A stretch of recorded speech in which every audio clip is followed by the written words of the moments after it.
Have you ever felt like you're on autopilot, just going through the motions of life?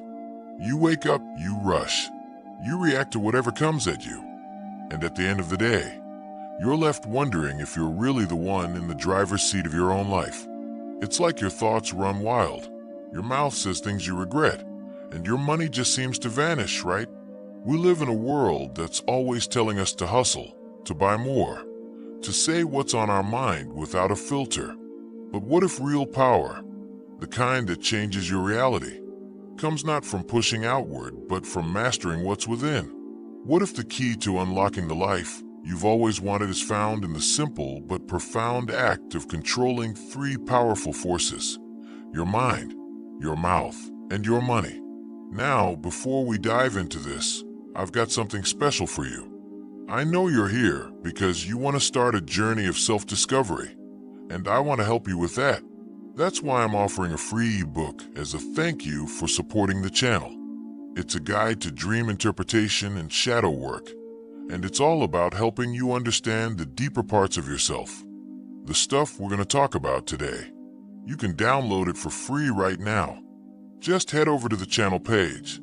The link is there, and it's waiting for you. Don't wait too long, because it won't be free forever. It's your first step toward getting real control. Okay, so let's get into it. The idea of mastering these three areas sounds simple, but it's a lot harder than it looks. We're going to get into the psychology behind it, and there's no one better to help us understand this than the legendary Swiss psychiatrist, Carl Jung. Now, you might be surprised, but Jung's work, which is all about the deep inner workings of the human psyche, is unbelievably relevant to these three modern challenges. First, let's talk about the mind.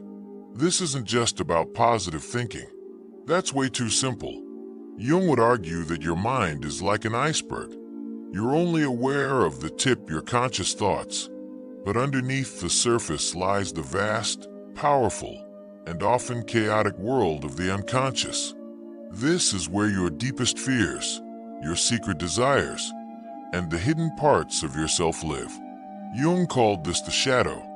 Your shadow is everything you've ever denied or rejected about yourself: the anger, the insecurity, the laziness. We try to hide it.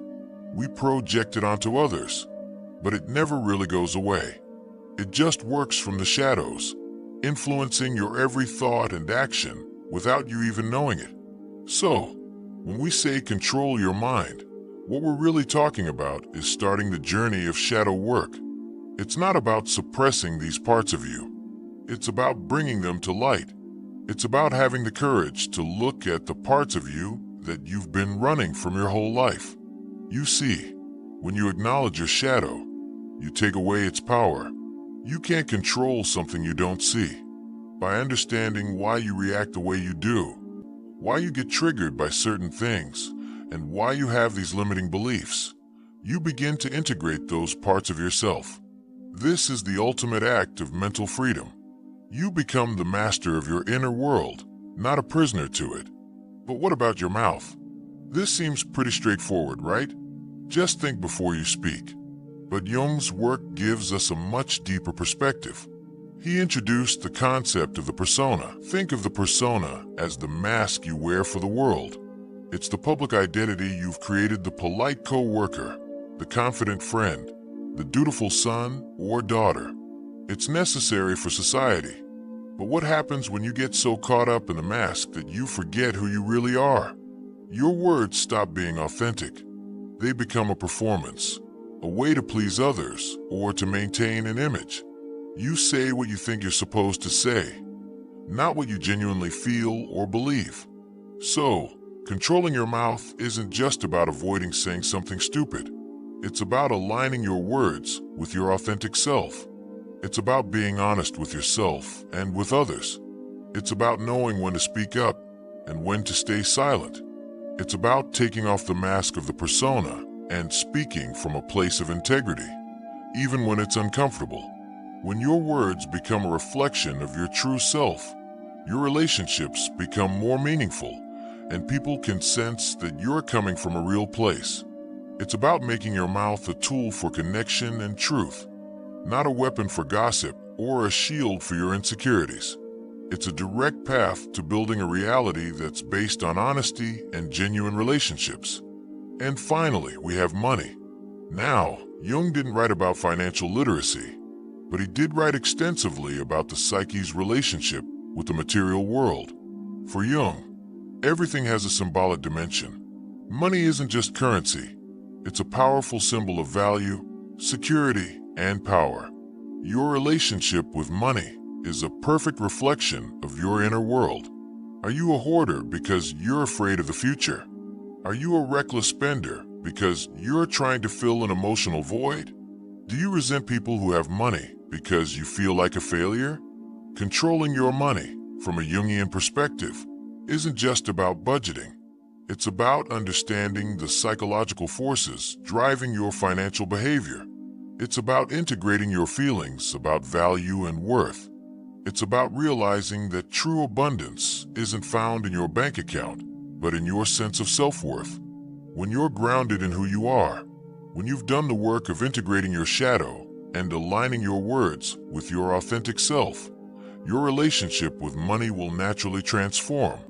You stop seeking validation through your possessions, and you start using your resources as tools to support a meaningful life. You're no longer controlled by money. You're in command of it. So you see, these three areas, your mind, your mouth, and your money, they're not just separate challenges. They're deeply interconnected. Mastering one helps you master the others. It all comes back to a single, powerful idea from Jung: the process of individuation. This is the journey of becoming a whole, unique, and integrated individual. It's the process of bringing the conscious and unconscious parts of yourself into balance.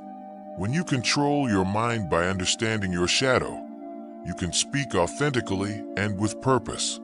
When you speak authentically, you build a reality based on genuine connections. And when you're truly in command of yourself, you don't need to rely on external things like money to feel whole. You use money as a tool to support your life, not as a substitute for it. This isn't just about a better job or a bigger house. This is about changing your entire reality from the inside out.